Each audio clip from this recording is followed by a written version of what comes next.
Welcome back to Golden Goal, and we are here to preview the Premier League action for the weekend beginning the 16th of September. Uh, this is our last pre-recorded show as we are away at the moment, but after this show, the review show, which should follow on the 18th of September, as long as I get back to the country, it should all be fine. So yes, that is when we will be back. But let's focus on this one, and it's just me and you, George. Yeah, I hope you're good, mate. Yeah, just the evil the evil twins. Yeah, the evil twins, the hard-working ones. Yes, let's go, shall we? So let's talk. The first game I've picked is where is it? Wolves versus Liverpool. So Wolves, they've not played for a few weeks because of the international break, but they've not exactly been on amazing form facing Liverpool, who are currently doing it pretty well. What do you think? What do you think will happen there? Can you see anything different? I think Liverpool will probably get the win. Um, I just don't think Wolves have got enough goals in them to like cause any threat to any of the top teams at the moment. So obviously Liverpool have got plenty of options. They've got Salah, Gakpo, Diaz, Jota, just to name a few. Nunez. So I think they'll be all right. Um, I'd said earlier in the season I fancied Wolves to go down, and I'm not swaying from that decision to choose that yet. So, what score are we going to go for that one? 3-1 Liverpool. Yeah, I think it's tricky to see any other team but Liverpool winning this one. Wolves, they had one promising game, which was the first one of the season against Man United, and since then they've just simply not delivered. They've not been good enough. As I've said, they've not bought enough. Fair play to bringing Gary O'Neill. I'm sure he will do his best, but there's only so much you can do with the players you've got, and I think Wolves do not have enough for me. Um, Yeah. do I think they'll get relegated? Possibly. It's tricky to say. I mean, Everton managed to beat them, I believe. Did Everton beat them? No, they beat Everton. So technically, Everton are worse than them. They still need to play Luton, Sheffield United, Burnley. So it'd be interesting how they do against these teams. But at the moment, I genuinely don't think they have that much in them. So I'm probably going to go for 4-0 to Liverpool on that one. So next one. This one is an interesting one. So you've got Man United versus Brighton Munich, as they've been nicknamed. I'd prefer Borussia Brighton, I think. But basically, you've got Man United, woeful at the moment. They've not done well at all. They beat Forest just about. They've beat Liverpool when many argued they shouldn't have. They lost to Spurs and they lost to Arsenal. Whereas you've got Brighton, who have done pretty well, apart from losing to West Ham. They beat Newcastle. They've beat Luton and someone else they played. So pretty much they're doing pretty well. Well, it's at Old Trafford, but does that going to make any difference? What do you think? No, not really. um, all depends who's fit for United because if they go into playing Johnny Evans and Harry Maguire against Brighton, then it could be a massacre. Um, but I've heard that Martinez could be fit, so that helps him out a lot. You might see a bit of a different look United because Amrabat will be back. They'll be able to play Reguilon. So they'll have a proper left back. I think it'll be quite a good game. I said it'll be like I've said like a 5 or 6 goal thriller. So Oof. um,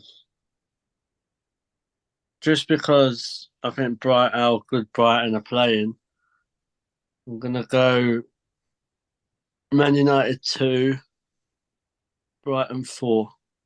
Ooh. Now that is an interesting one. I do like that prediction. It's an interesting one. I'm struggling to see United winning this. I'll be honest. Yeah, they'll have some better players back. Um, Defense that does it for me. It's what mm, it's back four that if they have a proper back four, then they have a chance. But if they play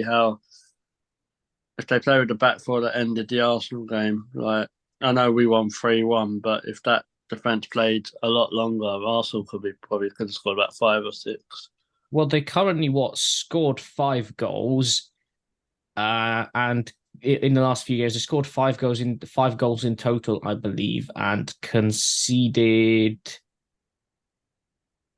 7. So, I mean, not great, really, if you look at it. But they're defensively, they've been woeful. That Forest win to concede 2 quick goals against Nottingham Forest, and then yeah, they won, fair enough. But that was quite something to me. I would say it's either Brighton to win or draw. To be honest, I don't see a Manchester United result in this one. Uh, I'm going to be a bit more conservative. I'm going to go 2-2 between Manchester United and Brighton, but I wouldn't be surprised if Brighton win that. Next one, then. So we said this on the preview show, no, on the review show, about West Ham. They got top of the league for a few hours, and now they will have their toughest test. They take on the Premier League champions, Man City. I mean, look, West Ham have done well. I'll give them credit where it's due, but can you see them getting anything against Man City? I actually can, to be honest. West Ham are at home. Man City have struggled a couple of times when they've gone to the Olympic Stadium. And you just don't know. Like West Ham are in form. City have proved that they can be scored against. This is the thing as well. Um, but it's all about how you shut down Haaland and Alvarez at the minute because I think they're the two that are flying for Manchester City. I I agree. I think they can get set, but I don't think they will. But so I'm going 2-1 Man City. Yeah, I think Manchester City proved that they can be scored against. I mean, that game against Sheffield United very much shown that. I think if you if you play the right way, you can get yourself an opportunity against Manchester City, and that was Sheffield United. With the utmost respect to Sheffield United, West Ham are better than them at the moment, probably. Um, so I would still say Man City will win because they have the big attacking pedigree. Not taking it away from West Ham because there's no way to say they can't. But I think Man City will be just too good. I'm going to go 3-1 to Manchester City for that one. I think West Ham will score, and I wouldn't be surprised because they're definitely capable. But yeah, I think it'd be 3-1 to the Premier League champions. Next one, Newcastle Brentford moved from Sunday to Saturday tea time kickoff. Now, we've seen Newcastle, they beat Villa and then lost the rest of the games. Brentford, on the other hand, drew against Bournemouth so far this season. They've drawn against Spurs, so they've not been doing too badly. I mean, at the moment, what do you think? Do you think Brentford could probably be the ones beating Newcastle? I think Brentford would be disappointed how they started, to be honest, because they've had a couple of games where they've took leads and then threw the lead away. And that's what Thomas Frank has said. Um, they can't hold on to a lead. That's why I would favour Newcastle. But they'll want to make a bit of a statement. So I think both teams can score, but I'd be leaning towards it being like 3-1 Newcastle. Okay, that's an interesting one. I mean, it depends. I mean, Newcastle have not been great. They've had that massive win against Villa, and sure, give them credit, put 5 goals past Villa, and win in such a convincing manner. But really, not much else since, to be honest. They lost to Man City, Liverpool, and Brighton. Now, yes, true, you know, the teams they've lost to are fairly good teams on a proper quite a level, especially Man City and Liverpool. So I guess you could, yeah, to say they've been woeful could be looked at as being a bit harsh. If Um, they're meant to be a Champions League team, mate. This is where people's perspective changes and ambition and opinions go up. but this is the thing; they'll be facing teams like that on a regular basis in the Champions League, Yeah, they've lost to Man City, Liverpool, and Brighton. No offense. and two of these teams are in the Europa League. Yeah, they should. They should be at least probably be putting in performances against teams like Liverpool and Brighton. Like Brighton, they did deserve absolute nothing from. All right, the Liverpool game, they they should have beat Liverpool. They were down to 10 men, Liverpool. So I can get the Man City thing, but if you want to be a Champions League team and we are, there you go. You look at the top teams. They don't lose to a lot of teams. Like even if I compare us to Arsenal last season, we lost to Man City, and I think we actually did we lose to Brighton? I can't remember. Or you beat them, I think, in December. I can't remember the reverse fixture. Oh yeah, the reverse fixture you lost. Yeah, yeah. Like, and I know we lost to teams like Nottingham Forest and that, but the season was over then. But teams going for titles, they don't lose. If they do lose, they at least put a bit of a performance in. Like, I'm not even joking. That Brighton game flattered them. They could easily have lost 4-5-1. Hmm.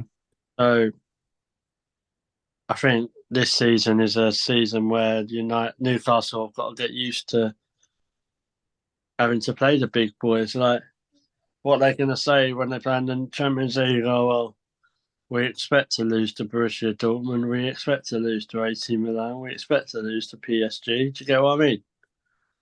Yeah. And I think when you're at that level, as I've said to people before, when you're at that kind of level, you are expected to beat these teams. And expectations, as I said to fans, expectations very much change. And this is the They season. do. This is the season where Newcastle fans' expectations would have changed, and pundits in general expectations would have changed for Newcastle. And I think it's a mixture of different expectations from fans, but also it's going to be quite an awakening, I think, for Newcastle fans that got a bit too far with the dream. Well, you look at Arsenal, like they're a perfect example how expectations change. Last season, no one in their wildest dreams would have expected Arsenal to push Man City in a title race. Mm. And then you look at them, and some Arsenal fans' expectations have changed. They say they expect them to win the title and all that stuff. So it's just mad how expectations change. You can have such a good start, like Tottenham, for example. Their expectations were probably just to see how they go and build a squad. But if they keep winning their games, their expectation will change. Like Newcastle, expectations should have changed as soon as they knew they was going to get in the Champions League. Like now, I've spoke to a couple of Newcastle fans. Their expectations are to stay in the top four and go as far as they can in the Champions League. Like that's a level grounded expectation for me. But they don't go into any game now saying, "No, we're going to get." We expect to get beat heavily. They expect performances. Absolutely. And I do think, people expect a lot from Newcastle. And so far, I wouldn't say these expectations have been met. And with Champions League looming, the first Champions League fixture, that's not too far away. That's, I believe, the week, pretty much after the first weekend of Premier League after international break. So after Brentford, they are playing their first Champions League fixture. So on Tuesday. So realistically, Newcastle need to get themselves a reality check, because so far this season they've been below par by a lot of pundit standards. Moving on to the next team.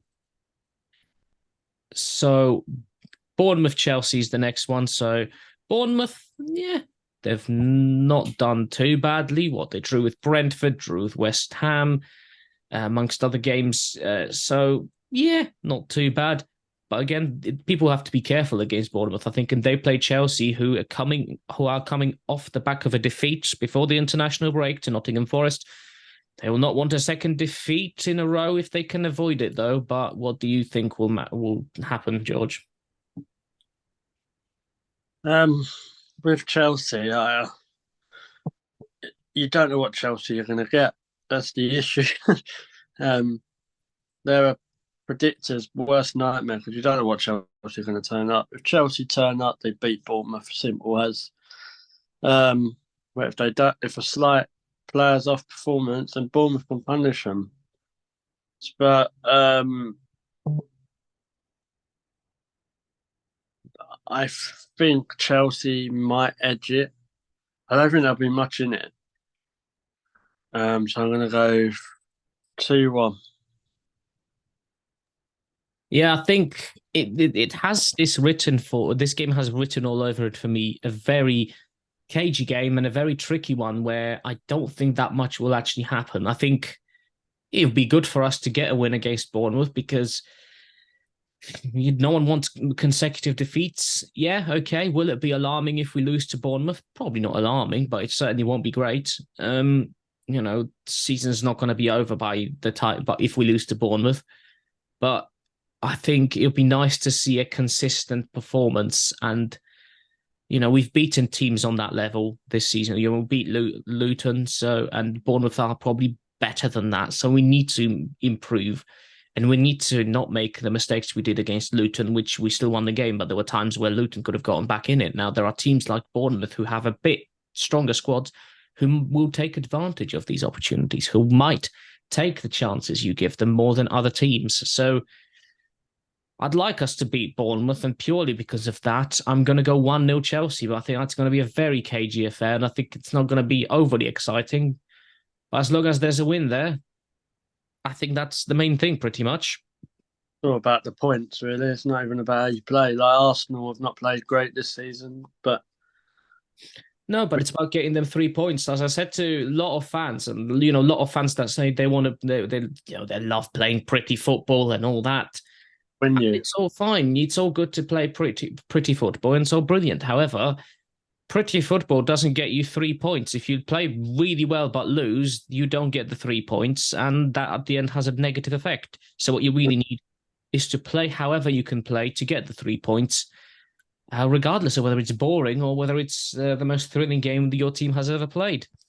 unless you're prime Barcelona when they had Messi, Suarez, Neymar, and or prime Brazil when they had Jarvinho and in the 70s, like it don't happen. So moving on to your boys, then Arsenal, they come to Goodison Park to take on Everton. Everton, who have finally picked up some points or a point against Sheffield United. And Arsenal coming back with a massive win against Manchester United. So, George, surely a win for Arsenal. Mate, there's not many games I hate in the season, but one of them is going to Everton away.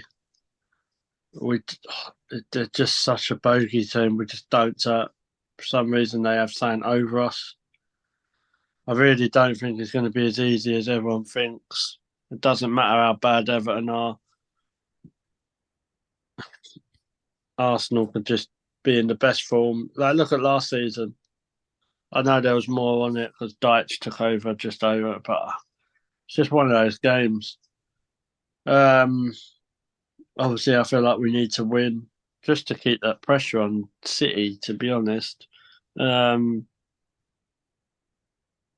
I'm hoping that, obviously, touch wood, we have a fully fit squad apart from obviously your Timbers and your Partey. But um, what I think will help us is having someone like Jesus there and Declan Rice. And I feel like experience is what does it for us. Sometimes done it for us. Last season, there were situations of games we shouldn't have lost or dropped points in, whereas I know Declan Rice is only 24, but he's still very, very experienced. Um, so I'm gonna go 2-1 because we never not concede. So I'm Hmm. 2-1 because obviously I support them.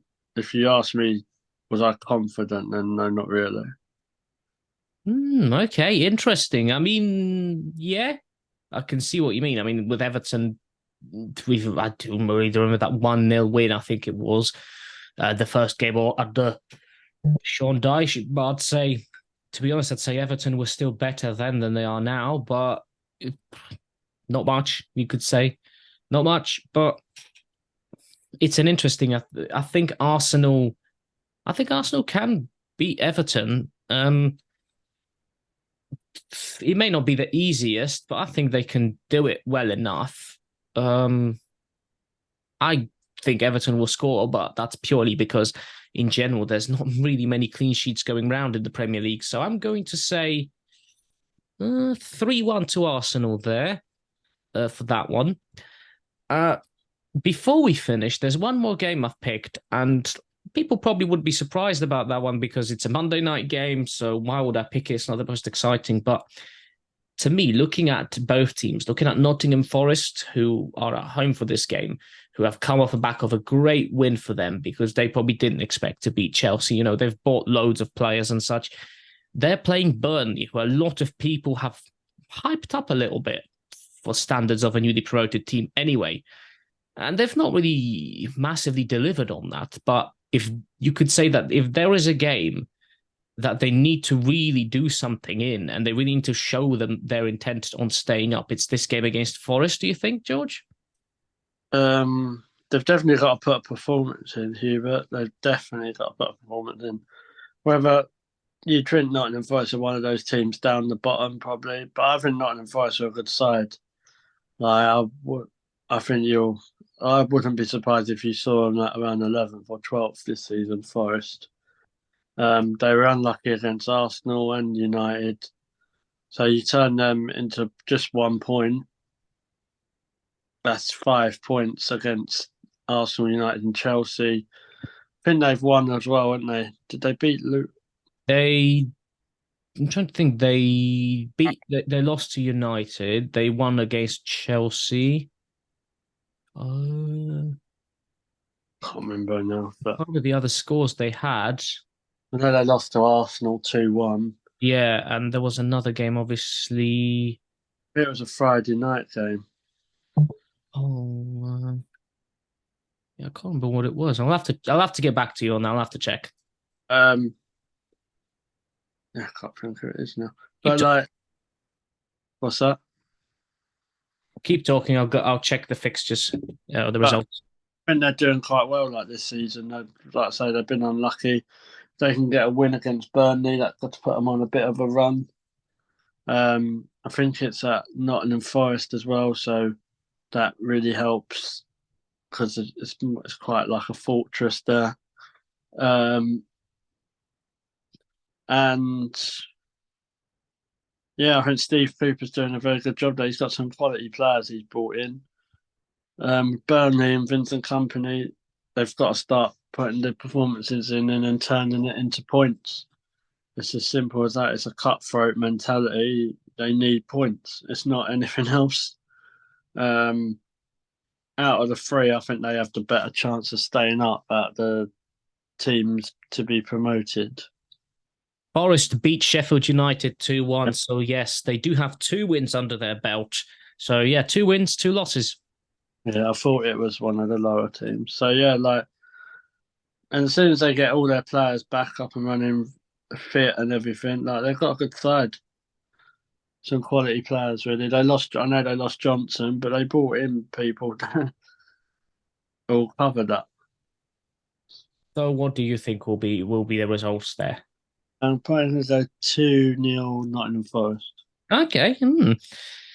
I agree with what you said. I think Forest have not been too bad, all things considered, especially that, before the season started, I know there were some people that were saying Steve Cooper is going to be the first manager to get the sack, which I thought was a bit harsh. I mean, yes, okay. Forest have gotten rid of a lot of players, but as always, they've signed quite a considerable amount too.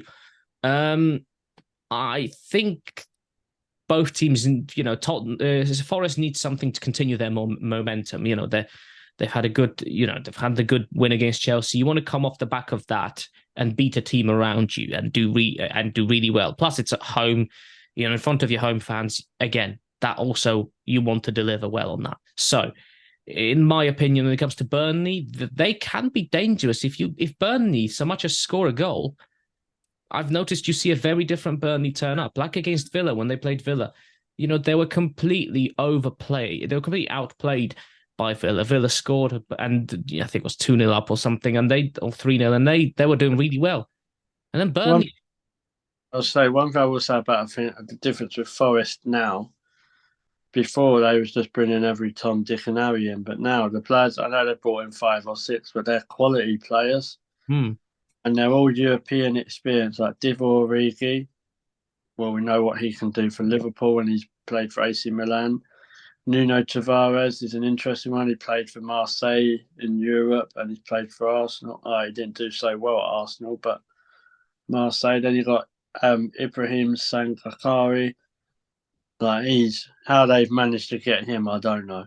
Like, there was teams like Tottenham and Chelsea and Liverpool after him, and he's gone to Forest. So that's a steal for me.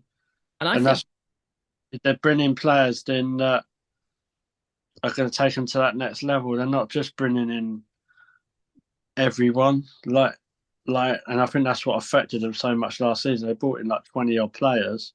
That's a lot of players. Well, I think what's also helped Forest is that they are now an established Premier League side. They've stayed up last season. They've proven that they can do that.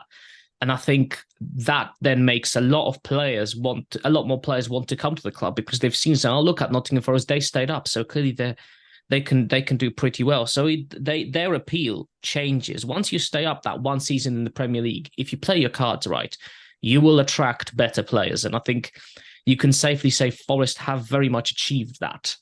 And they're a massive club. That's what people... Historically, they're huge. You've seen what they've achieved. Like, people look at teams like Forest, Villa. They're big, big clubs historically. Fulham as well, you can say. Yeah, even Wolves. If you're going back down to it, Forest could have a project. I honestly believe this. There's nothing to say that Forest couldn't go on and do something similar to what other teams have done, like when Bolton went and pushed for those UEFA Cup positions. So I'm not saying they'll get in Europa League or nothing, don't get me wrong, but I'm saying there's no reason if they keep the group of players they got this and next season, that they can't push for a top 10 finish. I feel like they have more ambition than teams like Crystal Palace and say Bournemouth and all that. Forest are out of the bottom pack, but the only one that I could see ever breaking into that top 10. Yep. And I think Forest in general I think they've played pretty well. Yeah, and I agree. They can do it. So for this prediction, I'm going to go not too far from yours. I'm going to go 2-1 Forest. I think Burnley can definitely score. But I think Forest have that much enough to get through that game and get something out of it. So, yep, I will say Nottingham Forest to beat Burnley 2-1. And that is our preview. So, yes, we'll see what happens with these games. And we will be back to review them. And that should be live. Hoping that everything goes okay and I get back to the country all right. We should be doing that review live and then be back for consistent content, live content as well. So, yep, if you watch it, comment with your predictions, and also remember, join us everywhere. Take part. We are on Facebook. We've got a Facebook group. We are at Golden Goal TV on Twitter. We've got, obviously, the WhatsApp group as well, which is a niche circle, but it's a good little circle. And of course, we do have this channel. So like, share, subscribe, tell your friends, click the bell to receive notifications, because when shows go up, you will see them. When these pre-records go up, you will be able to know about them and be notified. And also, if we go live, you will get a notification. So you don't want to miss that. And you want to make sure that you do see us live. So we will see you in a couple of days' time, hopefully. Thank you, George. Where can people find you on Twitter, my friend? Or sorry, X, the X machine. No problems. You can find me at George AWFC. And you can find me on at Hubert 3001. That is HUBERT 3001. You never know. I might be tweeting from America, depending if anything interesting enough happens.